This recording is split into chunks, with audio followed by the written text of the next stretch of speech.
Yo, yo, yo, what's good, YouTube? Today, I am going to show you one step.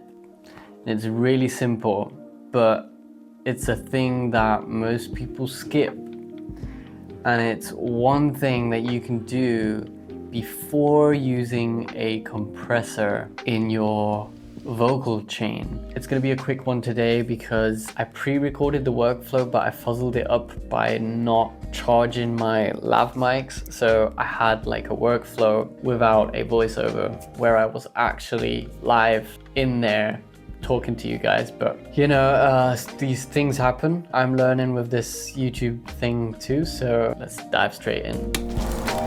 So here we are in Ableton. What is that one trick that you can do before using a compressor? What you basically do, you go through your recording and you just check to see if you can reduce the volume of the peaks that you have in your vocal. And there are tools out there that can do this. I think from Waves, there's a tool called Vocal Rider. There's probably some other tools out there that do this, but I always do it manually because I'm not a Waves user. I haven't found a tool out there just yet that does the same thing as that, but I'm fine with using automation or just going into the clips like I am here and just basically slicing the audio at the point where I want to reduce the volume, and then I just, I bring it down a dB or two. Something falls apart that you thought could work. That will basically just help the compressor to not have to work as hard. If you leave this step out, it's not going to be terrible or make it drastic difference, but I've definitely found it to really help the compressor to only work there where it really needs to. If you have these huge spikes, then your compressor isn't really making it feel like it's all nice and nicely glued. For the vocal to really like shine, and bring those quiet parts up a bit, you do want the compressor to kind of be working just a little bit, but not like bouncing and only working, with that peak. Another way to do this, if you do not want to go in there and do this step that I'm doing manually, is that you can just use another compressor before the compressor.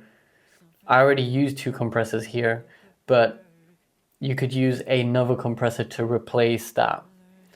I just like doing it this way because I know that a compressor that kind of hits that hard, like I am reducing in volume sometimes, will sound very, very compressed, and I don't want that. I think if I can take as much work away from the compressor, it will make a huge difference. This is why audio engineers do a lot of automating with the faders before they even start using compressors. Like I said, there's that cool tool from Waves called Vocal Rider. Give it a try if you are a Waves user. I try to avoid Waves. It's not that I don't hate them. I used to use a bunch of their plugins, but there were a few things that just kind of bugged me about the way they do their stuff. So I found my ways around it, and this is one of them. So yeah, give it a try if you're on a budget. Now let's listen to the final verse vocal of this song before we start adding bass. You know it hurts. Something falls apart that you thought could work. I wanna learn how to reach for the spark when things suddenly turn. And that's it. So cool, we got our drums, they are done. We just finished our vocal.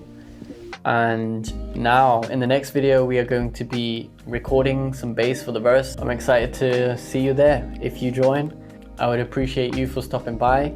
You're more than welcome to sift through my other videos if you haven't seen any already. If you like this video, give it a thumbs up, don't forget to subscribe, and I will see you in the next one. Take care, much love, bye bye for now.